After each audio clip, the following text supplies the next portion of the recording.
back to sort of the bigger picture of your story, and it was something to the effect of acting was the first time you felt the same adrenaline rush that you felt back in the day when you were stealing cars and using. Yeah, and doing robberies. Yeah, tell us a little bit about how you got from that, being a part of robberies to, being in huge, major Hollywood movies. Well, I was, I had an uncle who turned me on to grass when I was 8 years old. This was my idol. It was my, it's like, basically a lot of problems that young people have are role model pickers are broken. Right. You know what I mean? It's like we don't know how to pick role models. Yeah. And then in a lot of the time in neighborhoods, it's role models are few and far between. You can either be like a construction worker, can be a role model, or a cop, or gangsters. Gangsters. They're the one. My uncle, I'll never forget. I will never forget. My uncle Gilbert and a guy named Charlie Diaz, and in fact, I run around with Charlie's son right now. But they had just done a robbery, and they showed up, and I was about 8, I guess 8 or 9, and how censored are we here? Are we? Oh, you go all out, man. No, I was trying to. Well, we can cut anything. Okay, well, I was trying to get the next door neighbor girl to lift up her, show me her tits. You know what I mean? and she, no, she wouldn't do it. And then Charlie and Gilbert pulled up, right, and they'd just done a robbery. Now they were wearing black pants, black shirt, badass hat, black top. Oh God, man, and they were floor showing. You're counting out all these bills. They had a bunch of ones, right? So they each give me about 8 ones. They go, here, we don't want them fucking ones. And I go, damn, I had like $16. I'm 8 years old. I got $16. Well, and I got all these ones, and I seen this girl. I go, hey, and I peeled out 3. I said, lift up your dress, lift up your shirt, and she's okay. So she lifted up her. God! I got it. Yeah. All you need is dough. I want to be. So once again, we have another star talking about his early experiences about role models. So he didn't have the best of role models. He was checking out the lifestyle or trying to live the lifestyle of a gangster. But once again, he talked about role models. We need to have good role models to, get the next generation to be doing what they should be doing. I don't want to get into this preaching thing, but what Danny says, you want to have good role models because his life may have gone a different direction.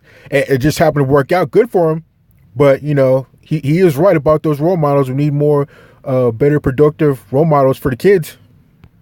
Like them, that's horrible. I want to be a gangster, Sure. And God, that was my role model. He gave me a fix when I was about 12. Yeah. And then I went out. From there on, it's drugs, alcohol. You got 3 alternatives: death, institutions, or insanity. You know what I mean? That's it. That's all. Yeah. And I just kept going to jail. Yeah. I went to juvenile hall so many times, I thought Mexicans were supposed to go. Every time I went, it was just, none of my brothers and Mexicans, we're supposed to be here. And that's just kind of the way that we grew up in the neighborhood. And then it's kind of like in jail, like a pile of shit. Now, where do you want to be? You want to be on the bottom or on the top? So I thank God. My uncle, he was Golden Gloves, and so I was his sparring partner. Wow, I was his punching bag. You know what I mean? Yeah. So I had to learn how to. Or I was gonna be wasted by the 12. And so I got really good at it. Yeah. Lightweight and welterweight champion of every institution I was in, and it was, but.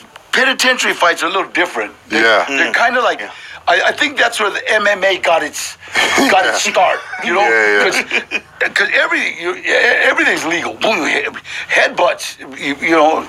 elbows. You just got to know how to do them. Yeah. And when I come out of the joint, it was like okay, I'm either gonna take drugs and alcohol out of my life, or I'm gonna spend the rest of my life in the pen. It's that simple. Yeah. I took drugs and alcohol, got into a self-help group, stayed, and I just celebrated 50 years of being awesome, man. Congrats. That's awesome. I got a phone call. I've been working with people since I got out. I got a phone call in 1985. I got out in 69. 1985, I got a call from a kid that said, "Hey, can you please come down here, man? There's so much cocaine here, it's like crazy." And he was starting to stay off of cocaine. Yeah. And 85, I don't know if you remember, man, but 85, cocaine. I used to walk into production office and they'd have cocaine lines on the... In Hollywood? Yeah, fuck yeah. Wow, dude. And most of the stunt guys were doing it. And damn, you were not...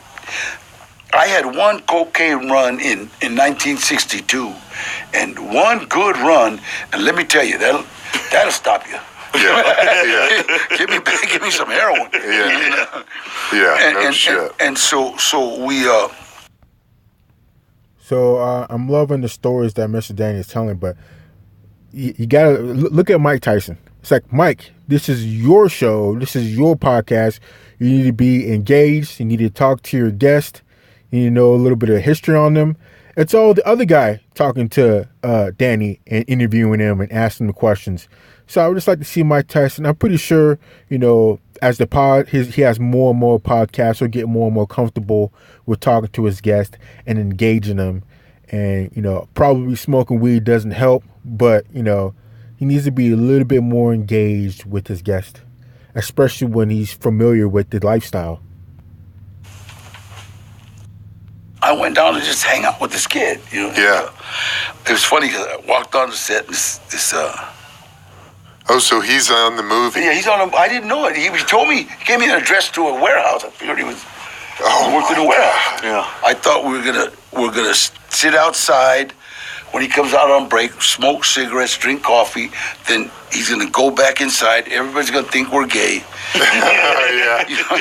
12 o'clock at night, two dudes sitting in a car. Yeah. And but I walked on the movie set of a movie called Runaway Train with John Voight and Eric. Yeah, I knew a little bit about it because I was trying to be an extra, the Runaway Train. And first thing I said, "Hey, you want to be in this movie?" I said, "What do I got to do?" He says, "Do you want to be an extra?"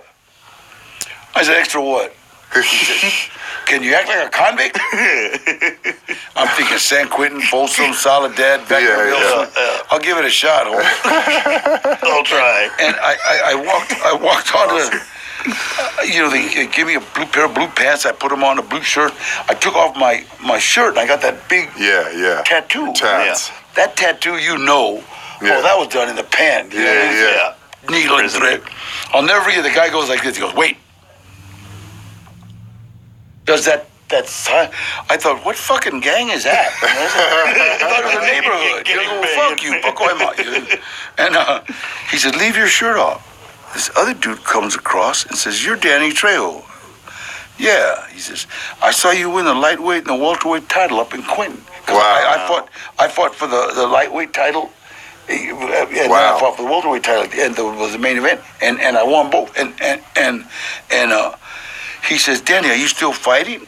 I said, "Fuck no, you crazy? I'm 40 years old. I don't get in the face no more. I don't get hit in the face no more." Yeah. And he said, "We need somebody to train one of the actors how to box." I said, "What's it pay?" And they were going to give me $50 for acting like a convict. Yeah. He says, $320 a day. Boom. Hell yeah. I said, "How bad you want this guy beat up?" Yeah. That sounds like a hit, huh? 320 fucking the joint. Yeah. Fuck.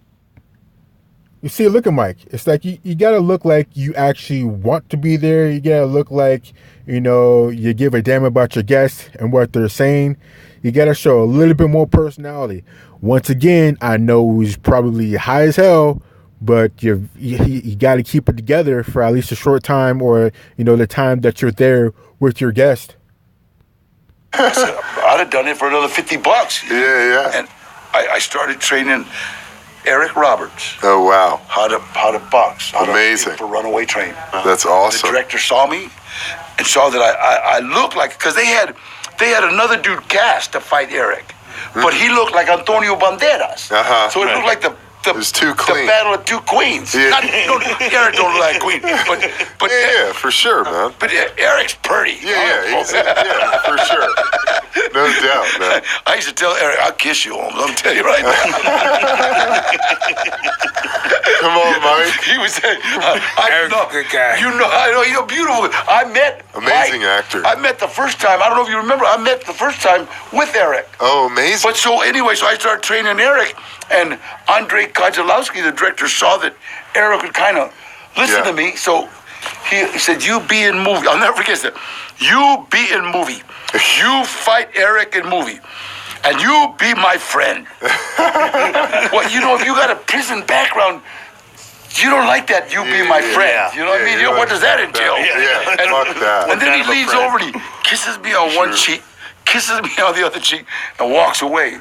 I tell Eddie Bunker and Eric, look, I'm gonna train you for 320, but if I'm gonna be kissing that old man, I want more money. And he's European. I know.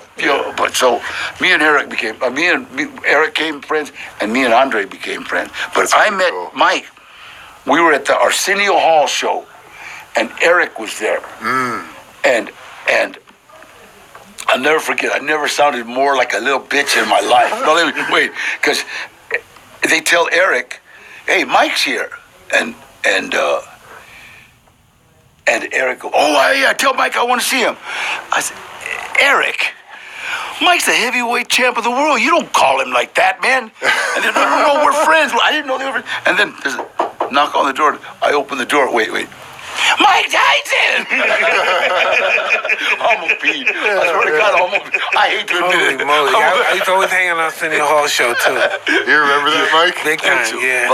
How was Arsenio's show? It was awesome. It had a long range, too. Yeah. Long range. Yeah. He was cool.